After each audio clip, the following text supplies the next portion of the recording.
కావాల్సిన వాళ్ళు కాదా? మనం పిలిపిస్తే రావాలి కదా. వాళ్ళు కాకుండా ఈరోజు ఒక మీ రిపోర్టరు మనము ఎట్లా పోవడానికి రాత్రి పోవడానికి ప్రయత్నం చేశారు. ఏ ఆధార్ పైన పోతున్నారు? 5:30 టికెట్ బుక్ చేసి బ్యాంకాక్ పేరుతో వెళ్తున్నారు. కావాల్సింది ఆనే మనకు కోఆపరేట్ చేయాలి కాదానే, చేయకుండా ఎందుకు పారిపోతున్నారు? ఎందుకు పోతున్నారు?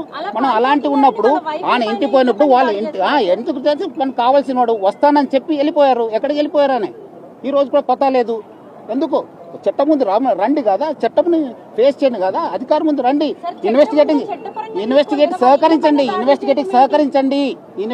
సహకరించండి. ఎందుకు పారిపోతున్నారు? ఏం కావాల్సింటే తీసుకొస్తారండి, చట్టంలో ఉంది. కావాల్సిందండి నోటీస్ ఇస్తాను, రావాలి. వచ్చినప్పుడు మనకు పోతాను, ఇన్వెస్టిగేషన్ ఏం ఆధారం ఉంది దాని ప్రకారం చేస్తాను. మనం అదేం అట్లా ఏం లేదు, మనకు కావాల్సిన వాళ్ళు రావాలి, తీసుకొస్తాను. ఏముంది చట్టం?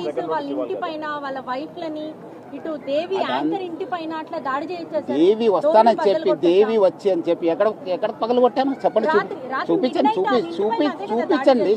వస్తానని చెప్పి సెల్ స్విచ్ ఆఫ్ చేసుకుని వెళ్ళిపోతే ఎట్లా? కావాలి కదా.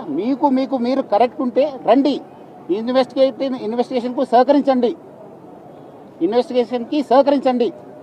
మీరు తప్పు చేయకపోతే ఎందుకండి భయము? ఎందుకు భయము? మహిళా ఆఫీసర్ని ఇట్లా పరిస్తారా? ఏం ఆధారం ఉంటుంది మీ దగ్గర? వాళ్ళు ఎట్లా జీవించాలి? వాళ్ళ కుటుంబాలు ఎంత పరిస్థితి? సిట్ అంటేనే ఇన్వెస్టిగేషన్. సిట్ కంటే వేరే ఇన్వెస్టిగేషన్ కి సిట్ కి ఏం వేరే ఏం లేదు మేడం. సిట్ ఎందుకు వేయాలండి నోటీసు? మనకు కావాల్సిన వాళ్ళు పిలిపిస్తాను, ఎంక్వైరీ చేస్తాను, మీరు రండి. పిలిపించినట్లు రావాలి కదా. ఎందుకు పారిపోతున్నారు? ఏదో నేను బ్యాంకాక్ వెళ్తున్నాను సార్, నేను ఇప్పుడు మీ సిఇఓ గారు ఎక్కడ ఉన్నారండి? రావాలి కదా. చేస్తానండి, ఎక్కడైనా పోతే ఎక్కడున్నా పట్టుకొని వస్తాను.